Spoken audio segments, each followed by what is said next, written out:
Welcome to the Feminine Not Feminist podcast. I'm your host, Anneliese. And for today's podcast, we have a guest.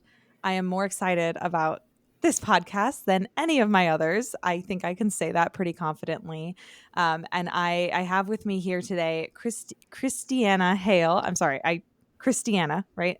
And I'm going to let her introduce herself. We're going to talk about C.S. Lewis. We're going to talk about his Space Trilogy, the masculine and feminine themes in the Space Trilogy, and anything. She has a book. So anyway, I will let her introduce herself. Christiana, thank you for being here with me today. You're welcome. Thank you for having me. Yes. And can you tell us about yourself? Yeah, so I am primarily a teacher, actually. I teach at a classical Christian school in Idaho. I teach English and Latin, and I grew up in Idaho, actually. I kind of a California transplant. I mean, I was very, very young when we moved here from California. I grew up in Idaho and just love it here. I went to college here, and that's where I really fell in love with C.S. Lewis. I grew up with the Narnia stories, of course, as many of us did.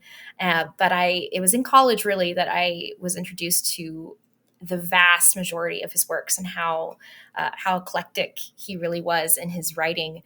And so I fell in love with him in my college years with his books, and proceeded to then write my undergrad thesis on Lewis. At the time, I thought, that's what I really want to do is just dive into the Ransom trilogy and write about that, because I think that's really cool. I fell in love with the Ransom trilogy, and in the course of researching for that undergrad thesis, I realized that there wasn't a whole lot out there on the Ransom trilogy. I think there's a lot more now than there was. This was back in 2015-ish, around there, was when I was researching that. And at the time, I was kept running into kind of walls, or not finding the information I wanted to find other places, realizing there wasn't a whole lot about the Ransom trilogy.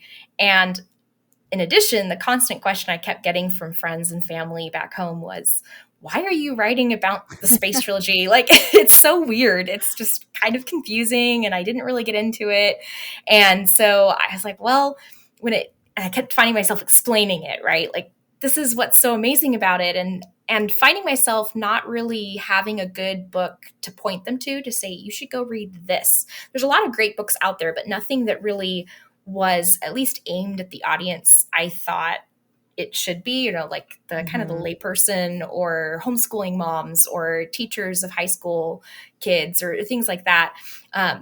Or my parents who love learning and love Lewis, but they didn't have a classical education. They didn't grow up in that sort of environment. And so when it came time I went to grad school after that, came time to think about what I wanted to do my graduate thesis on.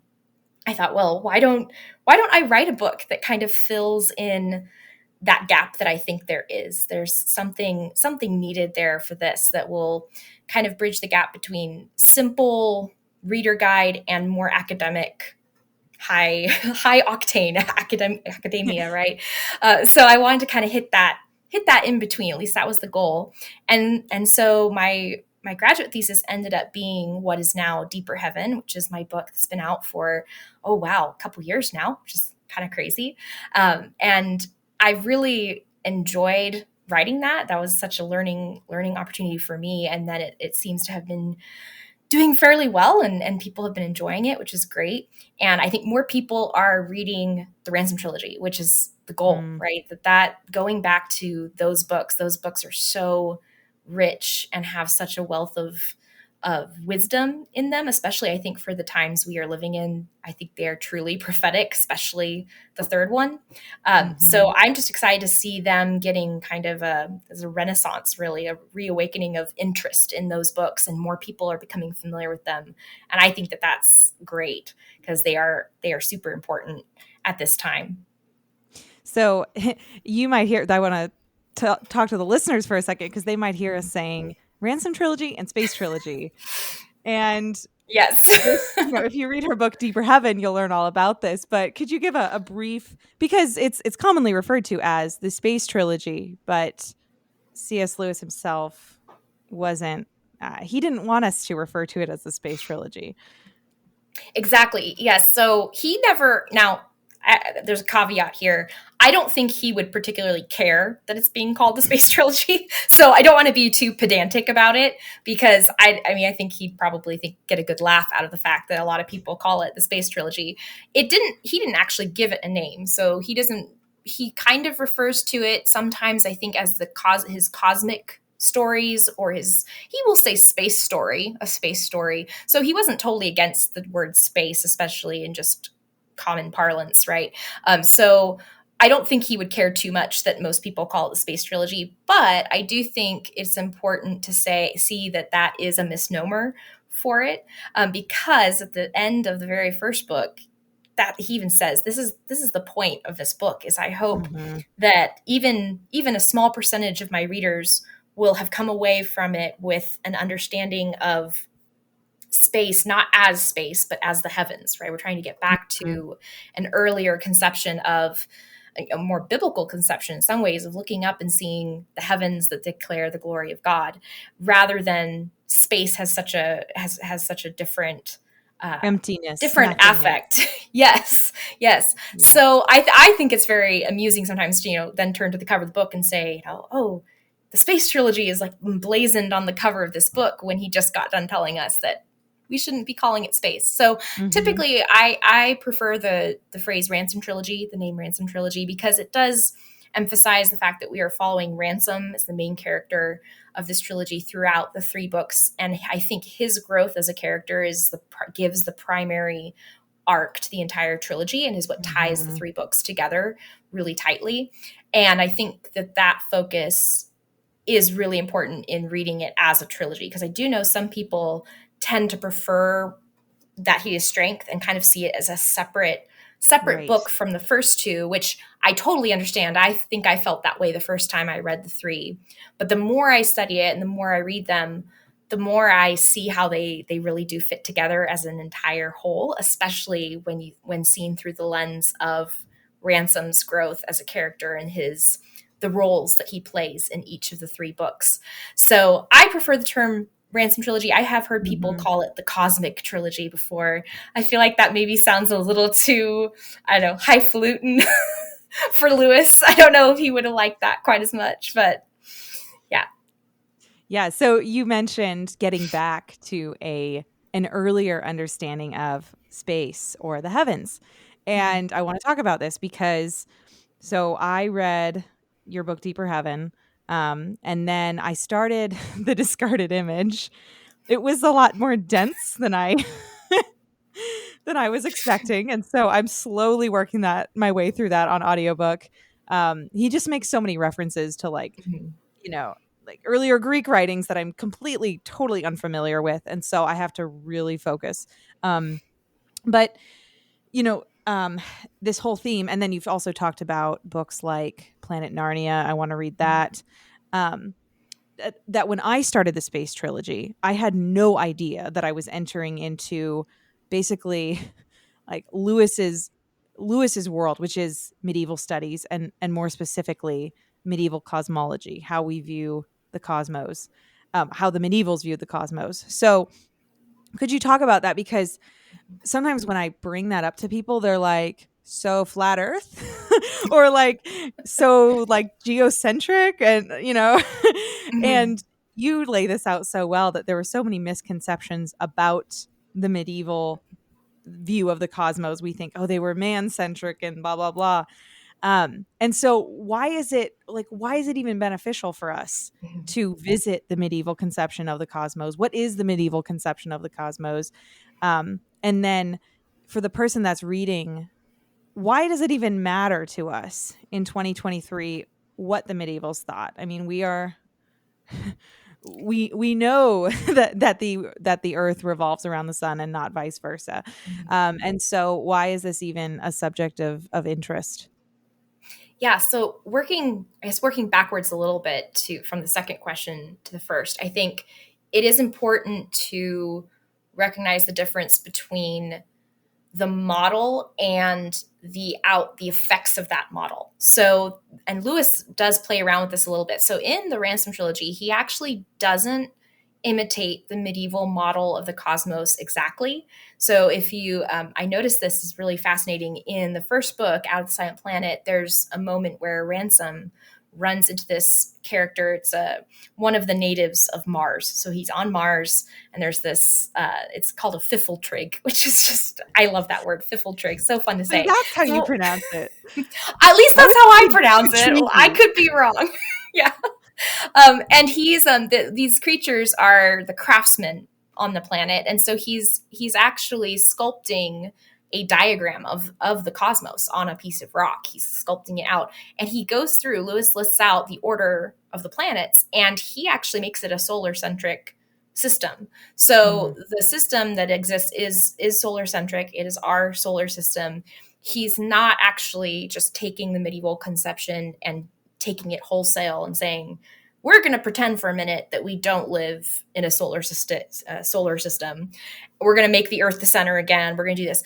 But what he does take from the medieval cosmology are certain ideas, certain outworkings of that system that are important and that are biblical and are important for us to kind of, I think, have a renewed understanding of. So that's the thing, is that it's not just about what does your map of the cosmos look like. It's what does that map's effect on your worldview, on how you view everything in that cosmos. And it does. We live in an age where we want to separate those two out and say, oh, the form has nothing to do with the content, or which, I mean, we see that all over the place, right?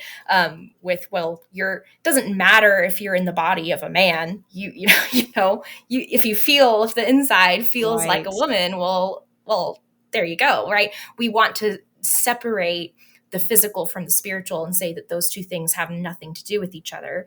And that is one thing that I think the medievals nailed, is they understood that we are both body, soul, and spirit. And those three things are interconnected in a very intricate way where they affect one another. And so the form does matter. So, for example, they did see the cosmos as being geocentric. So the Earth is at the center. But when we look at that, we see through a modern perception, and we say, oh, see, they put man at the center. That means they thought man was the most important, because in our mind, the center is the most important position that you can occupy. We even have a phrase, right? Oh, you think you're the center of the universe. Like everything revolves around me, right? And so we see that through our lens of, our understanding of how the cosmos works. We think, well, the center is clearly this fixed point, this important position. Whereas they saw the universe as more like, not flat, but more like a cone. So if you think of an ice cream cone, a cone shape, and if you notice, it gets smaller and smaller and smaller and more narrow down near the tip. And the Earth is down at the very tiniest, most insignificant tip of that cone. And so the center is actually the place of exile, right? We are the farthest away from heaven, or the heaven of heavens, where God dwells. We are as far removed from God as we can possibly be. And a good example of this is if you are familiar with Dante's Divine Comedy, especially the first part, which is the Inferno, where Dante goes down to hell and visits all the circles of hell, and he keeps going down. He goes down, down, down to the very center, and hell itself is also shaped like a cone. And he goes down, down, down until the very center of hell, the farthest down you can go, is the devil himself. And there's three men are down there with him. It's Brutus and Cassius from Julius Caesar fame, and then Judas Iscariot. So the three men who are known as being betrayers of their lords are down in the very, very lowest pit of hell with Satan himself. He's like chewing on Brutus, I think, or something. It's very, very dramatic. Of course he is. So it's this idea of like, okay, well, if the center is the most important, like the center is everything revolves around the center, and that's the most important, then are the medievals saying that the universe revolves around Satan? No, of course not. That's absurd. They wouldn't say that Satan is the most important being in the universe. What that actually signifies is he is the one that's most removed from God. He is the most exiled. The farthest away that you can possibly get from God would be to be cast into hell and be down at the very bottom with Satan. And so by putting man and the earth at the center, we're actually saying, no, earth is removed from heaven. Earth is there's a disconnect, a divide that has happened because of the fall, because of Adam's sin. We no longer have that. We don't join in with the heavens in their pure praise of God. We're separated out from that. So that's really important, because it is a common misconception, I think, about the medieval cosmology, is that we just tend to look at it as, oh, it's just so backwards, and they had all these erroneous beliefs. And there were some things that obviously were not correct, but that we know. But the reasons they believed certain things are very different from the ones we commonly attribute to them. We look at it through, well, what would we mean if we said this? If we said that we were the center, this is what we would mean, without realizing that they meant something very, very different. So that is, I think, a fundamental part of the medieval cosmology that Lewis really did implement well in the Ransom trilogy, with the idea of Earth being the silent planet, right? There is this separation that has happened. We can't hear the music, right? There's music and life and light outside of our sphere that we have no access to because of the fall and because of sin. And so that's another aspect that he borrows from medieval cosmology as well, is the idea of there being a boundary line to the effects of the fall, which is something, again, that the he moon, takes right? from. The moon is the Yeah, boundary. the moon. So you have the sublunar realm, and then the translunar realm, the realm across the moon. And so everything above the moon is unfallen and not touched by the effects of sin. And everything below the moon is corrupt and fallen. So that's a medieval concept as well. Lewis kind of plays with it, introduces this idea of there actually being a law that you cannot cross that boundary. So the powers of deep heaven can't actually come down. And that's broken in the first book by Weston and Devine, who kidnap Ransom and take him to Mars. They actually break that boundary, which then leads to ultimately what happens in the third book when it's crossed the other way, right? So that's something that he introduces that wasn't necessarily an idea from medieval cosmology. He takes the idea of that boundary, but then turns it into, there's actually a rule about translunar travel that he plays with, which I think is fascinating. So I want to talk about Earth being the silent planet, because I had a conversation with my friend after I finished the trilogy, and we were talking about, I was talking about how I was sharing the medieval cosmology stuff. I was sharing the Earth being the basest, the center. And then we were discussing, just in light of that, just how significant it is that, just how significant the incarnation is. And you see this in the Ransom trilogy, when Ransom is talking to the creatures on Mars who have heard rumors, and they've heard whisperings of this.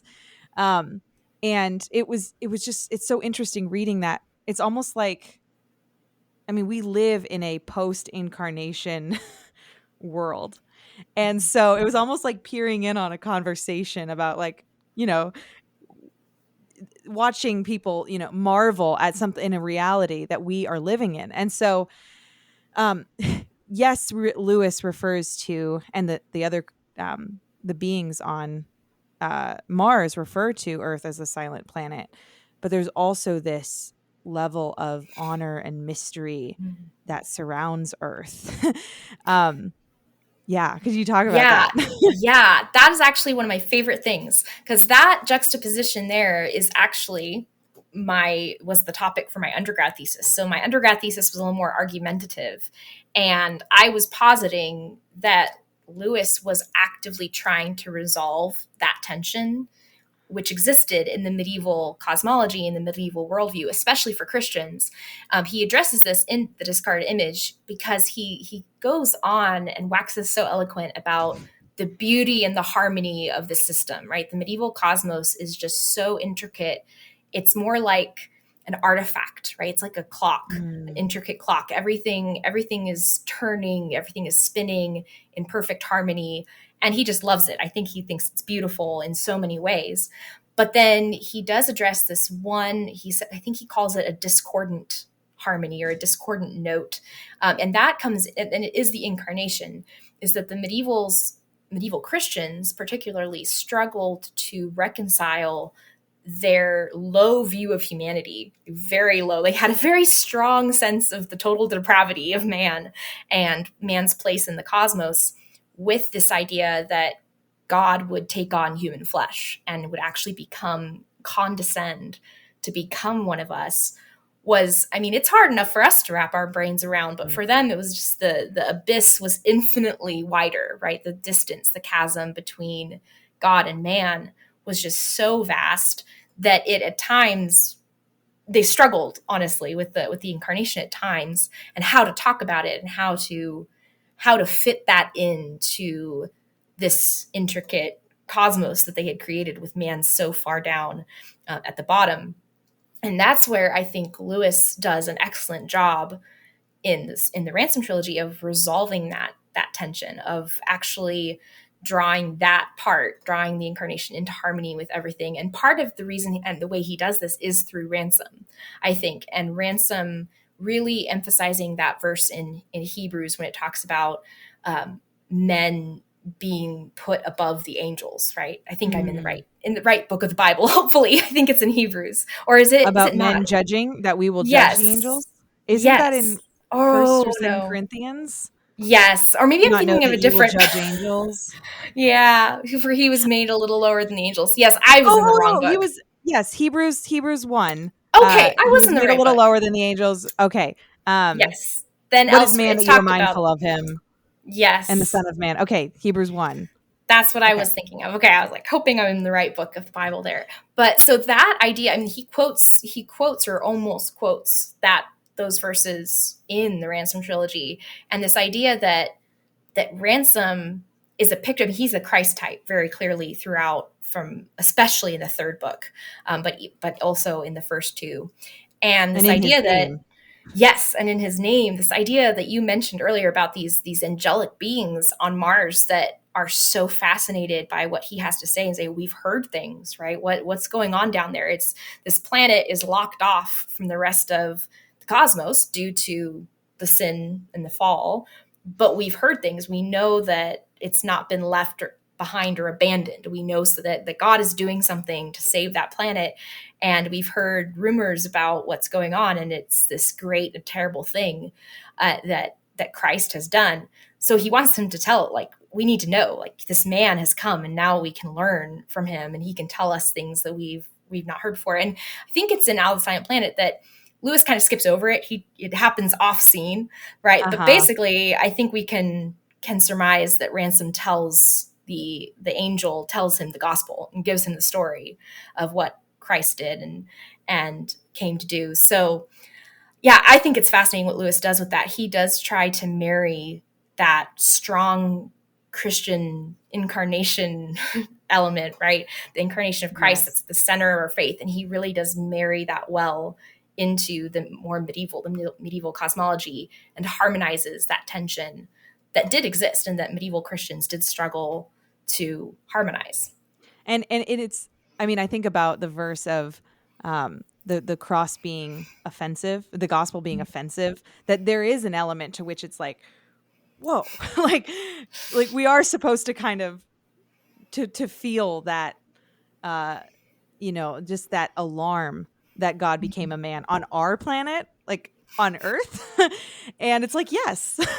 And the verse that you brought up about in Deeper Heaven of things into which angels long to look, Mhm. First Peter, right? And it's kind of one of those verses you like skipped over because you're like, I don't really know what's going on there. And then you realize, no, angels actually peering and think, what is this that God is doing? Like, the Mhm. angels that fell didn't get redemption. And so no wonder the angels are looking and seeing man who transgressed receive just everything in Christ. So I definitely got some chills just as I was processing that, because I don't marvel enough at the incarnation. And the Ransom trilogy kind of gives you this through the backdoor way of marveling at it. So Yeah, that's one of my favorite things, I think, is especially his Ransom's conversations on both Mars and Venus in the first and second books. I think one of the things, this is reason why I think younger children or even teenagers sometimes have a hard time. I know with these first two books, especially, I know I did, is because there's a lot of talking. There is a mhm. lot of dialogue and actually very little action. I think, especially Paralandra. I mean, there's some action at the beginning and some action at the very end, but otherwise, it is pretty much all dialogue. That's what And I loved about it, though. I know, yeah, and that's one of the things I love too, is that Lewis is giving us this very interesting setup, right, where we have a human talking to non-humans or creatures from different planets, and he's giving them opportunity to explain things that we would never have to explain to someone unless it's almost like seeing stories of missionaries who go to tribes that have been kind of untouched by civilization, and you're seeing like, okay, how do we explain things like wars to a people that has never gone to war, right, to the Martians on those creatures on Mars. They don't understand, why would we fight each other for food or for clothing or for these things, like and Ransom's finding himself in this position of having to explain to them Mhm. what wars are and explain sin to them, and the same thing with on Paralandra with the Green Lady. Some of the conversations they have and the things he has to explain to her and the ways she sees the world are so different to us. It forces us to look at things we just take for granted in a different way, in a different light, and realize, like you said, just the awe that is there of what God has actually done for us, that can just so easily become commonplace. I think Mhm. that's one of the great strengths Lewis has, is reawakening our wonder at the world around us and around what God has done for us as well. All right, today's podcast is brought to you by Mintech. I'm excited to share this with you guys because I am what I call an IT wife. My husband has been in IT for, I don't know, 15 years. So I know firsthand what it's like to watch my husband get certifications and the benefit that has been to us. So I'm going to be sharing that with you. As stay-at-home moms, we want our husbands to be able to provide for our families, not only spiritually, but also financially. Right now, there are 750,000 unfilled cybersecurity jobs in America and over 3.5 million worldwide. That is unfilled jobs. Minnesota Institute of Technology is offering a 16-week program for people who are interested in cybersecurity. The class costs $5,000. Median entry-level pay for cybersecurity is $70,000 a year. So that pays back very, very quickly. And many jobs can be done remotely. I know that's a big thing for my family.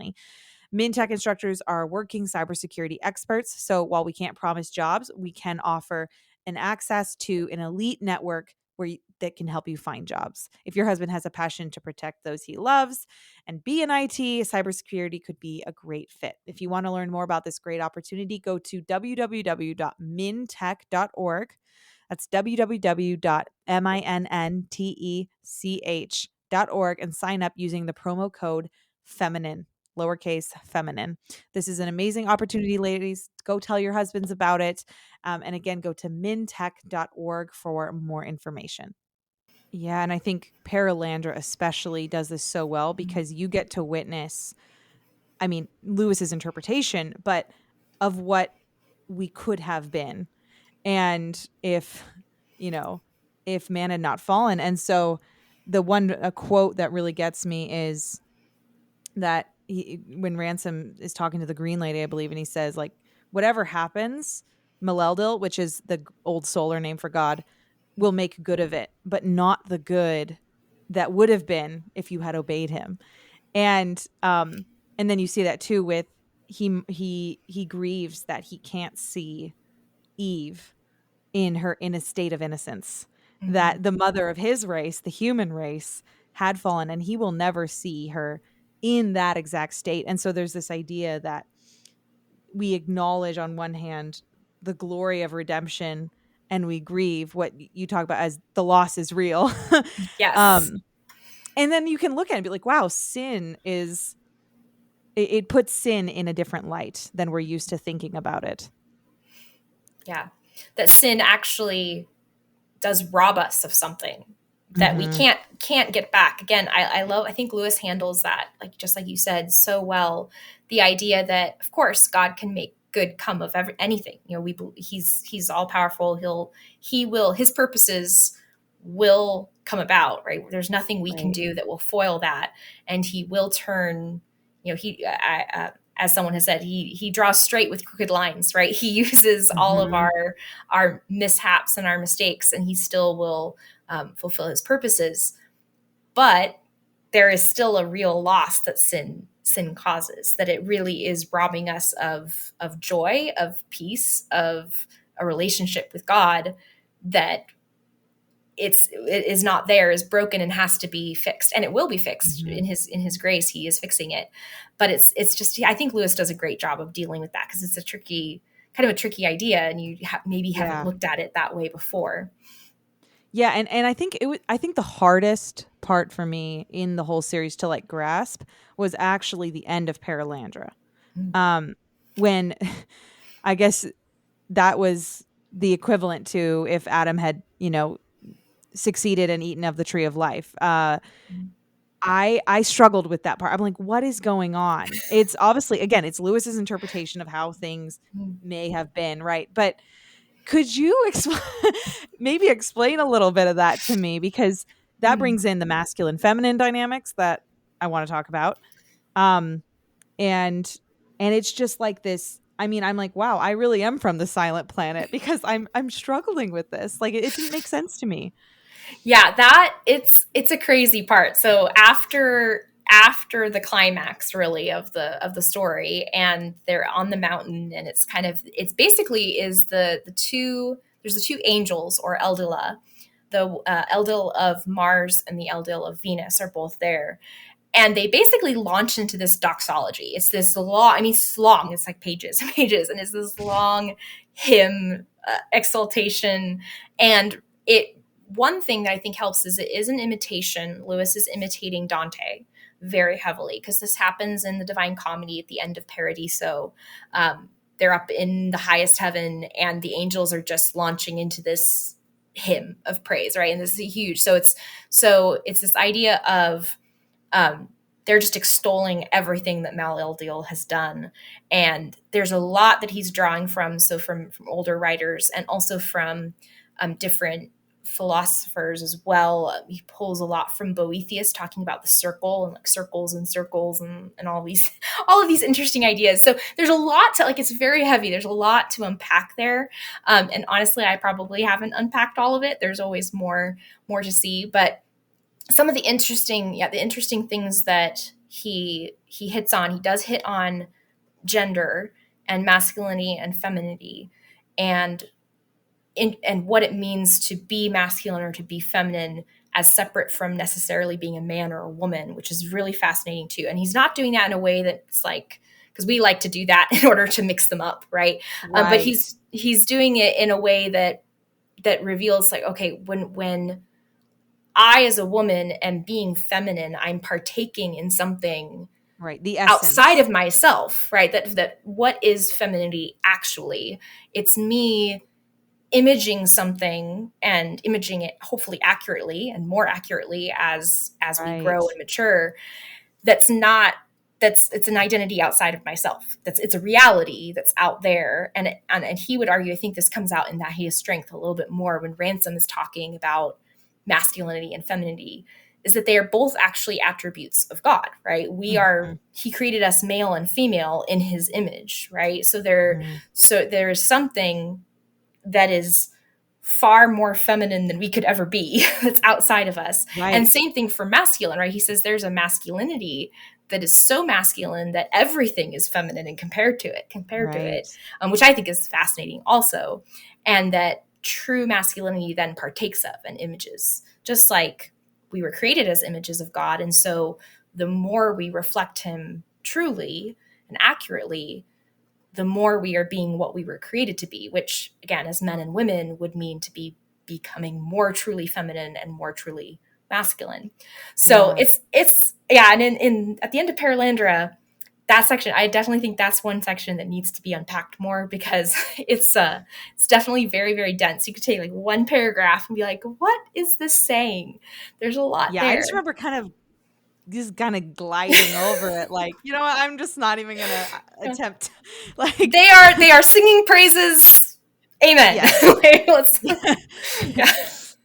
Yeah, and that masculine feminine epiphany, I mean, you see that in That Hideous Strength, and it's drawn out, but you like, I mean, you see it in what you see it in its fullness and its glory in Paralandra, and then in That Hideous Strength, you see it in its uh you see it perverted and you see it distorted. And I want to talk about that because you see it in the characters of Mark and Jane, and you see it in we'll talk about an example of two women and how they are very different, and yet anyway, so we'll get to that. But when I started the Space Trilogy, I was not expecting a treatise on gender roles or on, and I don't think you really see that until you get to, and again, the listeners, some have read it, some haven't. And so if you really don't want spoilers, then go read it. But if you're okay with spoilers and you just want to hear interesting things, then keep going. But I wasn't expecting a treatise on gender roles and masculinity and femininity. And it wasn't until, I will say, Jane's conversation with Ransom that I was like, oh, that's what we're doing. Like, this is Yeah. what this is what it's all about. And almost like a marriage book, really.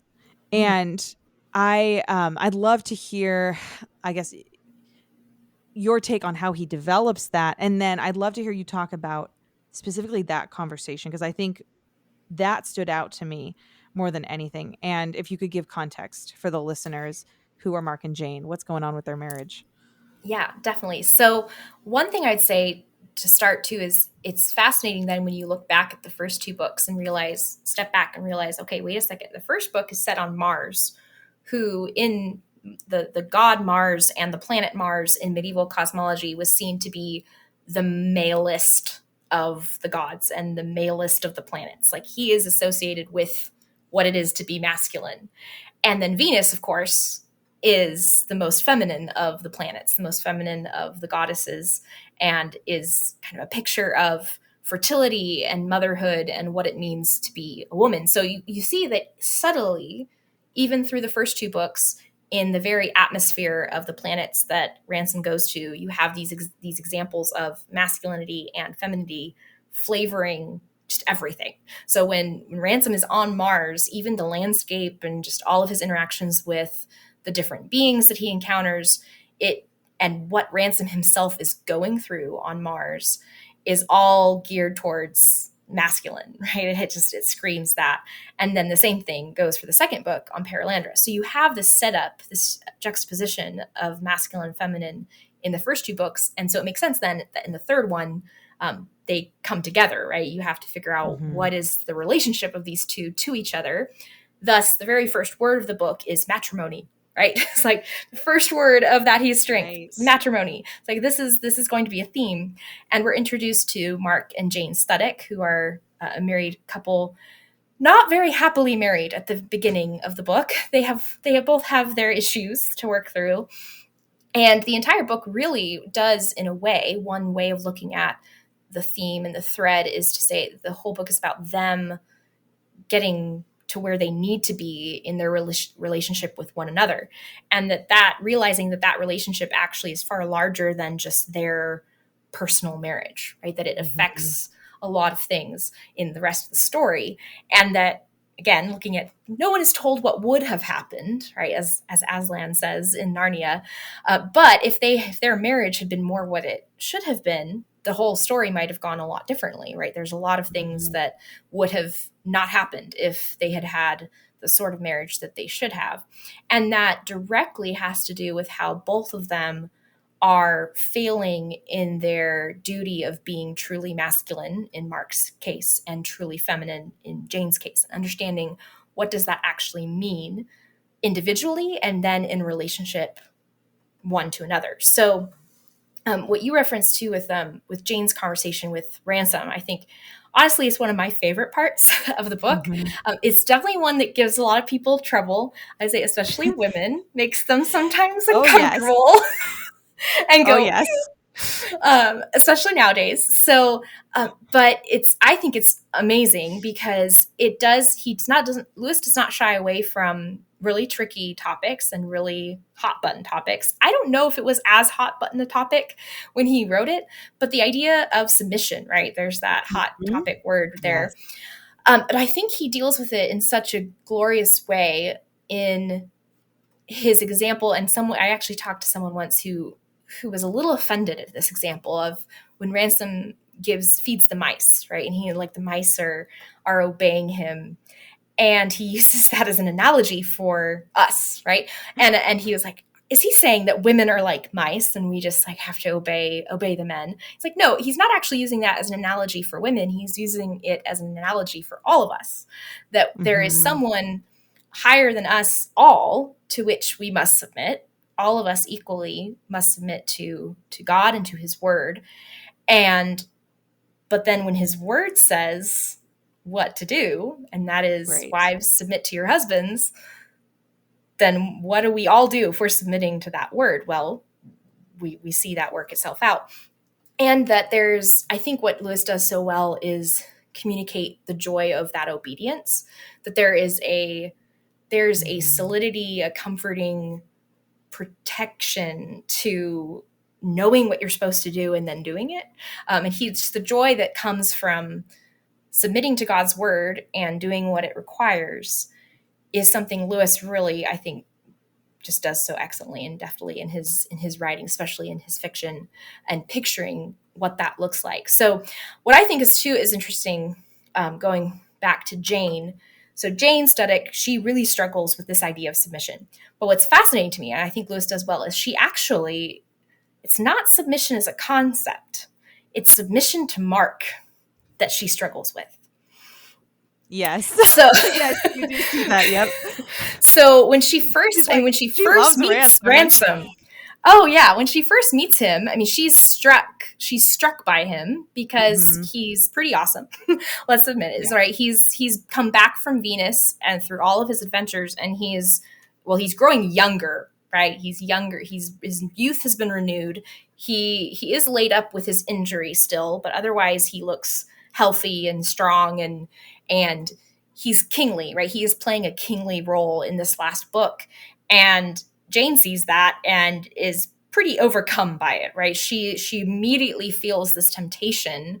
I think she even says the temptation to like curtsy or something and to Right. call him sir and right. She has this temptation to submit to him because he's, let's face it, a man who would probably be easy to submit to, right? Is this Yeah. like he's just everything she is kind of thinks she wants, right? And the problem though is that what he tells her to do is submit to her own husband, right? Right. You can't give that sort of submission, that sort of deference to me because I'm not your husband. I'm not the one that this is owed to. And unfortunately, Mark is a lot harder sort of man to submit to than Ransom is. He has a long ways to go and has There's his nothing own. to submit to with Mark. It's, No, it's no. Yeah, like where is he going? What is he doing? You have no idea. He doesn't know. Yeah. yeah, he's lacking in many other ways, right? Lacking purpose, lacking drive, lacking a backbone, lacking all of those qualities that he really should have, at least in some degree or another. And so think that is a truly remarkable thread that Lewis weaves in, the fact that he really does see human nature very clearly and Mm-hmm. recognize that ultimately, I would say many women don't actually have a problem with submitting because there's something in our lives that we submit to, whether that's a Mm-hmm. boss at work, if we have a job outside the home, or, there's any number of examples, but there's something that we're willing to defer to. And honestly, I think Yes. a lot of women, I mean, it's part of the fall that we want to, I think, usurp a lot of power for ourselves. But there is a deep desire to have someone else take the reins. Like there Yeah. is a desire to submit to something that's higher than us, that something that we can follow, and we will usually fill that with something.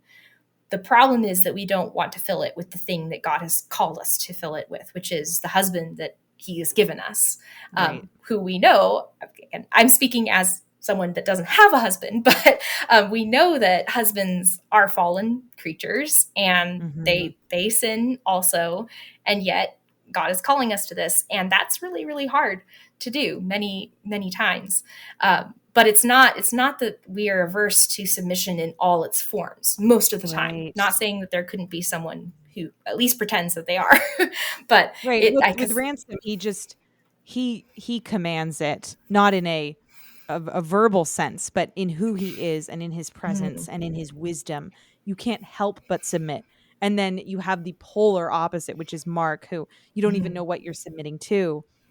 And so I feel like you have to have those two contrasts, because anyone less than Ransom could not tell Jane, you need to submit to your husband, and her be so, okay, all right, let's do it.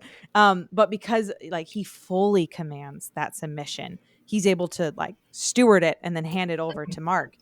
And he says this amazing thing, and I know you'll get the quote right, but it's the one about, you do not fail in obedience because oh, you through fail in lack of love, love. but you fail in love because you never attempted obedience, right? Yes, yeah. That one is like I mean, my Instagram page is feminine, not feminist, and even I was like, whoa, like that's really bold, Lewis. Yeah. Yeah, and he's great too on, I think, in many places on obedience and love, and realizing that love is actually a function of obedience, Hmm. because we are commanded to love, right? That's the Right. greatest commandment. Love the Lord your God with all your heart, soul, mind, and strength. Love your neighbor as yourself. And if that is a command, it means that God makes us capable of obeying it, which means we can obey it even when we don't feel like it. Which Yes. also means that love is not just emotion, which again is a huge hot button topic nowadays. What actually is love? It isn't just happy fuzzy emotions towards someone all the time, because if that were the case, we would be breaking those commandments all the time. Because let's face Right. it, even if we are Christians who love God, we don't always feel those fuzzy emotions 24/7 towards him, towards our children, towards our family members, towards our friends. There are moments they jump on our nerves, and can we still choose to love them in that moment? Well, we must be able to, because we're commanded to, Right. and God does Key. give us the strength to do that. And what's fascinating is that the more we choose to do that, choose to be obedient, emotions do follow. The emotions will Hmm. flow into those well-worn grooves, those habits, those practices, and pretty soon, we can practice not getting irritated all the time, or letting our nerves dangle Right. out so that they can jump on them. Right. Right. And so I think it is, Lewis again nails this really well, this idea that love is not just the fuzzy feelings, but it's obedience, and it's a choice, and it works itself out through our actions and our words, and how we treat other people. And I think that quote honestly is one of my favorites, the obedience and Yeah. love quote, because I think it strikes Jane really hard too. It's like realizing, Yes. oh, that hurt a little bit, because that's true. Do you think that Jane's conversion was on the train ride home? Was that her conversion moment, or when do you think that I was? I think it was, Jane's is a little more subtle than Mark, which makes sense. I Right. think again, Lewis Yeah. understanding the differences between men and women very well. It's like women tend to kind of mull things over for a little while, and Mark's just hit upside the head in this moment of, do I or do I not? Definitive. Right? It's a very definitive line. And Jane, I think that is on that train ride home is when the seeds are planted, and they bloom over the next bit, and then her moment is when she chooses to run from Fairy Hardcastle, from the whole thing, and she knows where she's going to go. she doesn't even hesitate. Mhm. She knows she's going to St. Anne's, and she knows that's Right. she's choosing her people. She's choosing her side. Right. And that decision really had already been made.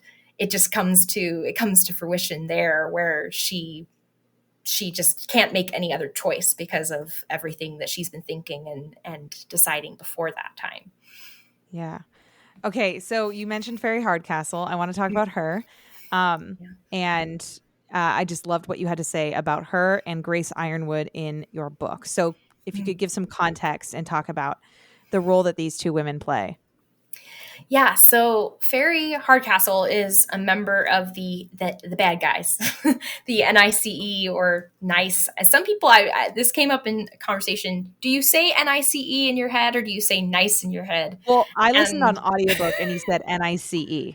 okay, so I tend to say NICE in my head too, but I've heard other people say nice, so it's just fun either way. Okay. But they're or Bellbury, you can also call them Bellbury, because that's Yeah. where they have their headquarters, and so often that name is used synonymously too. So this organization that's basically trying to take over everything and kill all joy and happiness, Yes. essentially.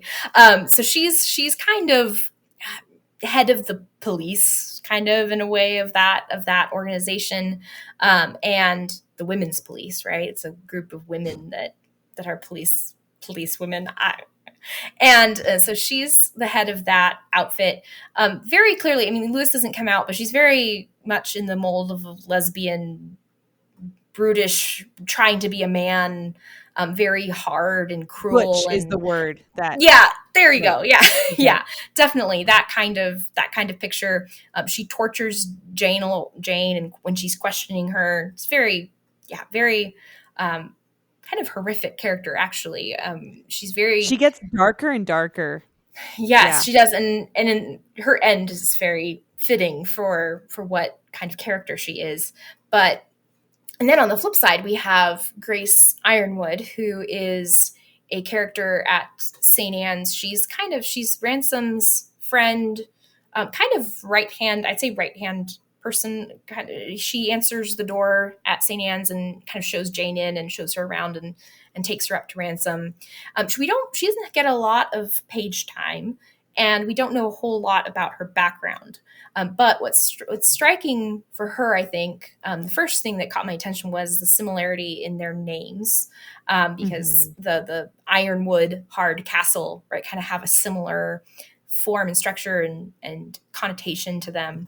So that kind of caught my attention. And then thinking about their personalities and the temptations that may come their way, and that Grace definitely is presented as very, very stoic and almost sad. You kind of get the sense that there's maybe something sad that happened in her past, and Mhm. but she's very loyal, very staunch to Ransom, and seems to be very clear in what she thinks is right and wrong, and that sort of thing. And on the flip side, though, you have the fairy, who's hard in the wrong ways, right? All hard where Right. she should be soft, and Grace is hard in the right way. So there's this element of seeing how these certain qualities can be truly feminine or twisted into a distorted version of femininity that really, especially Fairy, I mean, she's really trying to be one of the men, right? That's what she looks like she's Right. doing. That's what she's trying to do. And in the end, she hasn't freed herself from submitting to men. She's actually enslaved to them and We see treated that a as, lot in her yeah. conversations. Oh, yeah. Yeah. She's just talked down to all the time, totally treated as a tool, right? She's the head of the police. She's just there for us to send out to do whatever we want. And even though she talks so much about not listening to anyone and kind of being her own person, that's not at all what happens in the story. She's totally under the thumb of the NICE. And in wanting to be treated like a man, she's not treated like a man at all. She's treated as a woman who is totally worthless, basically. Mhm. So she's not even You treated don't with see her as respect a as a woman. woman. Yeah, yeah. And Right. she's not seen that way by her coworkers either. So it's really quite sad, actually, as well as being disturbing. But on the other hand, you have Grace, who has voluntarily submitted to Ransom. She clearly respects him, sees him as the head of St. Anne's. She calls him the director. That's one of his many names in this book. And yet she is respected. She's honored. She has clearly a place of honor in St. Anne's, and is seen as being, in a way, a leader amongst the group. So you have these two very, very different characters set. And Lewis does this throughout that book and throughout all of his books, where he has clear opposites, characters set up next to each other to highlight certain things, highlight their differences, which I think is really fascinating. So I want to talk about Mark now. And because you've talked about the feminine, and Mark is the poor portrayal of masculinity, but he has a moment, and I want to tie this into, because I also read The Abolition of Man. I don't know, I just wanted to read all the adjacent books to really understand. And Mark would be what C.S. Lewis would call a man without a chest in The Abolition of Man. And his moment of conversion, something that really stood out to me that you brought out in Deeper Heaven, was his moment of conversion is, I guess, accepting the normal. And that's the way he puts it, so I don't know how else to say it. And you see that with C.S. Lewis talks about the Tao and that overarching understanding of what is just unquestionably true. So could you talk about that? Because once I read The Abolition of Man, I started seeing this theme pop up everywhere. And I think that's why people say that hideous strength is so prophetic, because the very thing that the bad guys, the NIC, are after is what is normal, what is accepted. We don't want birds, we want fake birds. We want children grown out of, pods instead of the ordinary way. So it's, and I just love to hear your thoughts on that. And like, is that what people are saying when they say this book is prophetic? That this attack on the good, the normal, the beautiful, the accepted? Yeah, I definitely think that is one of the reasons why it is so prophetic. Is what is that NICE's agenda? What are they trying to do? Ultimately, it's the same agenda that mankind has always had, which is they want to be like God. Right? From the very beginning, from the fall, they want to be God. They want to remake this entire world in their own image, which means whatever you want it to be. Right. And again, that leads to so many issues. It leads to the feminism movement. It leads to the transgender movement. All the stuff that we see happening is because we don't want to submit to the way God has made the world. We want to be our own gods. And what happens, I think, again, I'm glad you mentioned The Abolition of Man, because that is just such a good book and so key in understanding that he is strength. But this idea of the chest, so the phrase men without chests, comes from actually a medieval concept of basically man is made up of three parts: the head, the chest, and the stomach. And the head, as we can kind of imagine, is the seat of reason, right? Rationality, rational thought, intelligence, and intelligence and reason separated from emotion. So it's just reason, rationality. Then you have the stomach, which the medievals consider to be the seat of the emotions, which is kind of weird to us because we tend to like to put the emotions in our heart, which isn't really any weirder, right? It's still an organ, but we move it up a little bit. So the medievals saw stomach as being emotion, animal appetite, desire, all of that dwells in the stomach. And the chest is this middle element that balances out the two and is this what Lewis says is the seat of stable sentiment. So I think that's what we see, like you mentioned with Mark, is just this third element that balances the two, connects the two, and is the thing that makes us an entire person, an entire man. We're not just enslaved to cold logic and reason, divorced from any emotion. And we're not just enslaved to our emotions, like we were saying a second ago about what is love, where we just do whatever we feel like at any given moment. But there's a third thing. You could say it's where we get morality, right? Even just a natural, where God has been good to us and given us a natural sense of Mm. what is right and what is wrong. I think even if you deny the existence of God, there's fortunately a lot of natural grace that has been given to men, and there's things that you just know, okay, I shouldn't I shouldn't lie to my mom, right? And hopefully people, if they have a developed moral sense, will know that that's not right and won't do that. And so you're very right. I think with Mark, he up to this point has been really more enslaved to his stomach, to the emotions, to his desires, his animal appetite. You see, how does he get into this mess in the first place? It's his Mm-hmm. desire to belong, to be in, to be with the cool kids, to be smoking cigars Right. with the fat cats. You know, it's like to be and that's what The he really progressive wants. element. Yes, exactly. And to always be the one, me more in the know, be higher up the food chain sort of thing.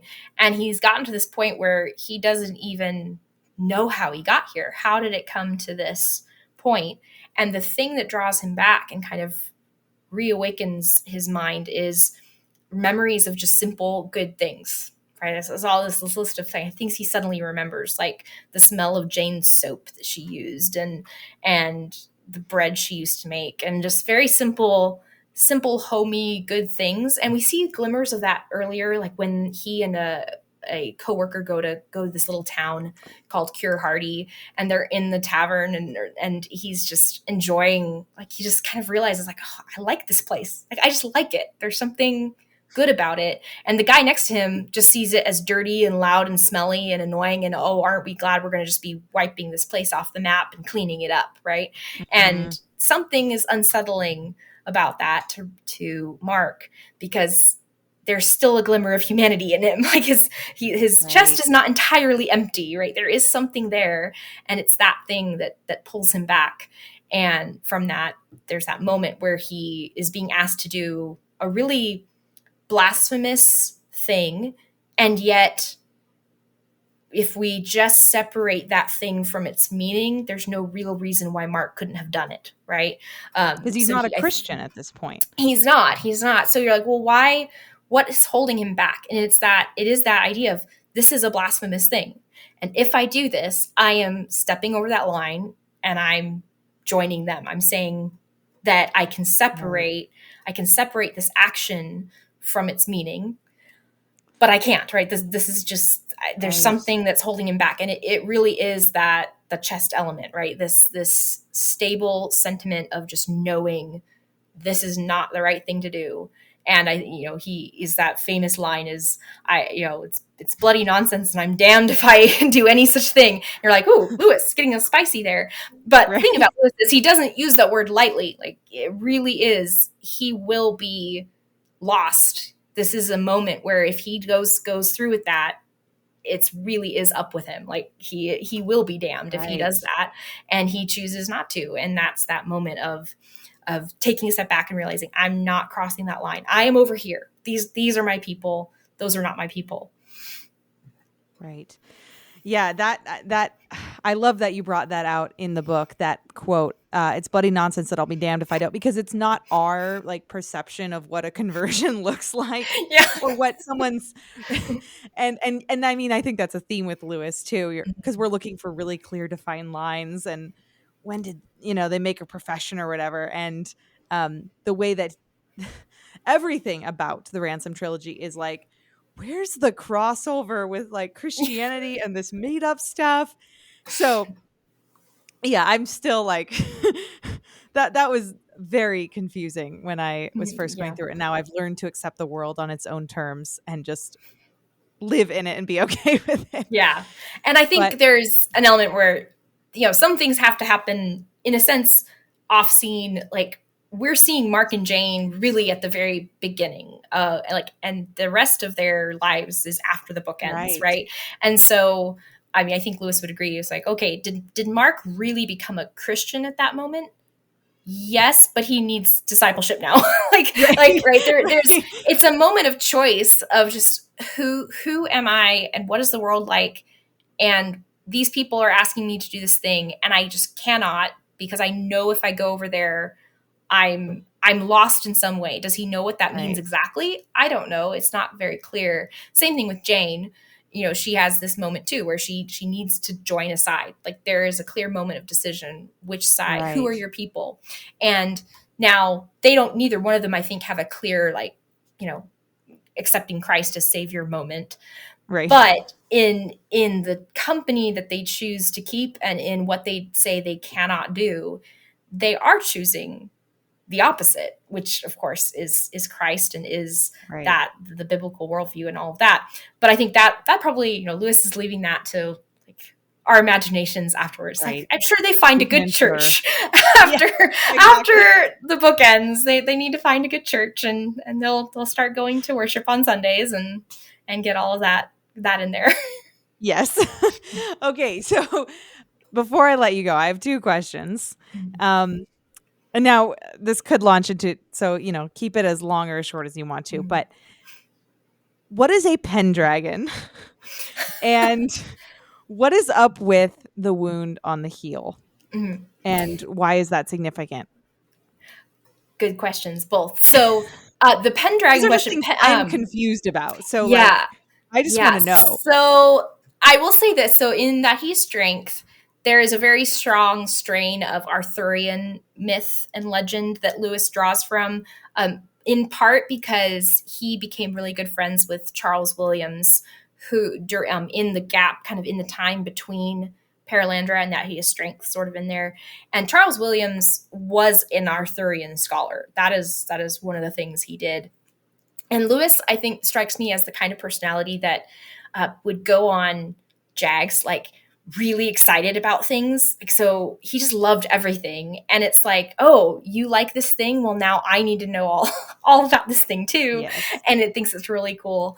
And so there's an element of, I think he just really got into the sort of Arthurian myth and legend. And so it comes out in That He Has Strength, with the presence of Merlin and all of these references to that sort of thing.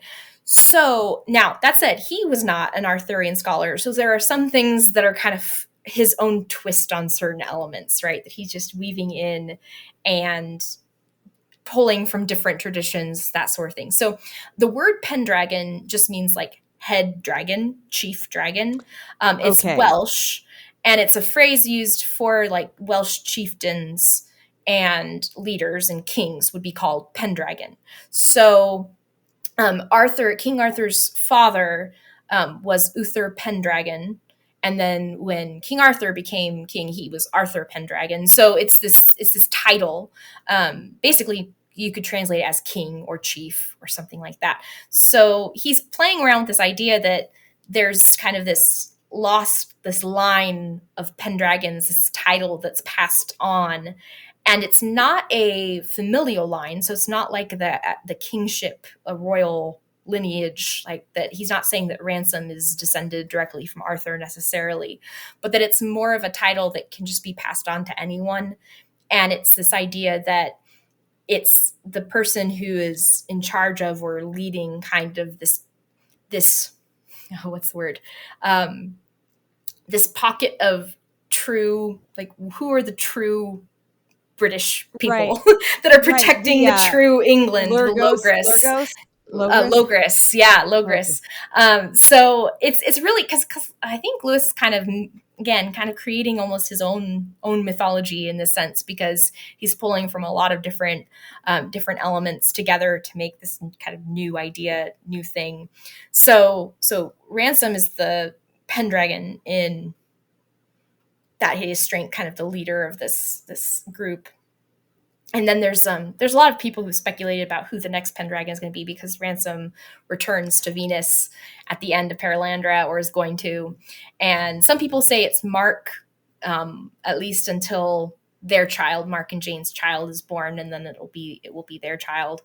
But that's all speculation. So it's kind of this title. And then as far as the wound on the heel, I mean, I think it's just a very clear Christological reference. So Ransom gets wounded in the heel when he is fighting the Unman at the end of Paralandra.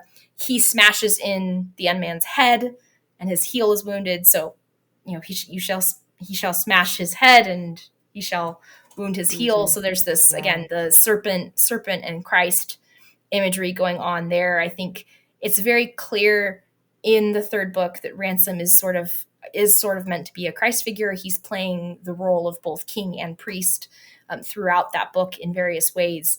And so the wound to the heel is just kind of a driving that imagery home.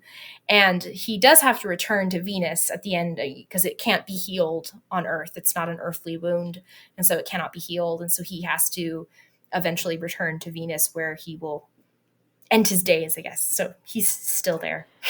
Okay. Yeah. That's Yeah. I feel embarrassed that I never made that connection, but thank you. No. Yeah, you're I was welcome. just so all right. Well, thank you so much. Is there anything that, because I'm just thinking of all the interesting tidbits in the trilogy that were outstanding to me. Is there anything you, I don't know, have a particular interest in, or parts that you like to discuss that we want to leave the audience with?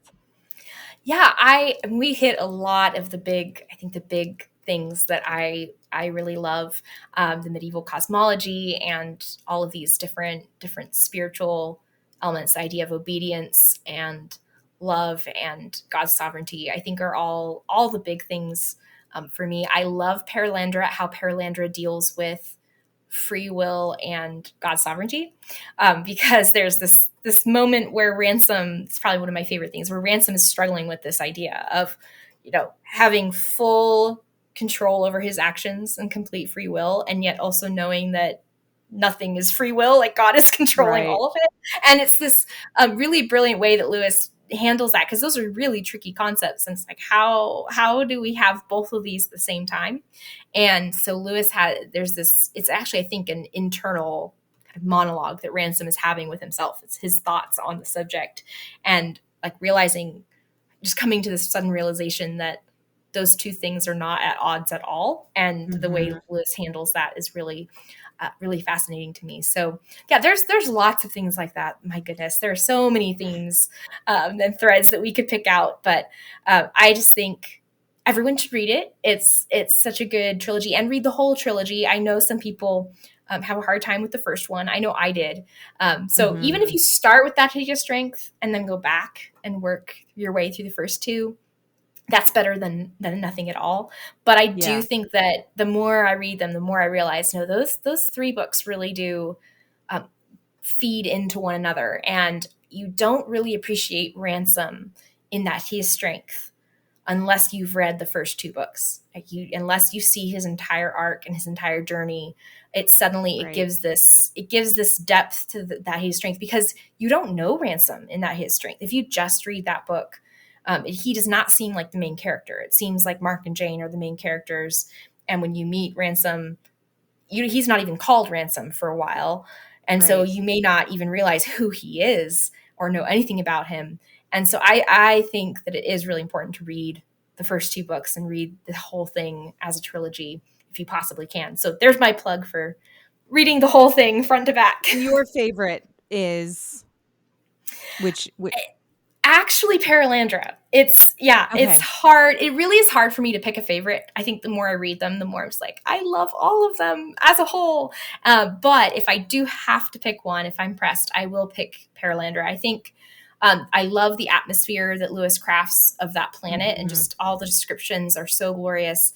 And personally, when I first read that book, it was the most impactful to me. And hit me in different ways, which where I was at in my spiritual walk at that time. Just there were certain elements that just really hit me where I needed to be hit and stuck with me. Yeah. So it was personally impactful. And then I just love the world that Lewis crafted in that. And I love what Ransom goes through in that book, and how much his character changes from the beginning to the end of that book as well. Yeah. So I have to pick that one if I have to pick.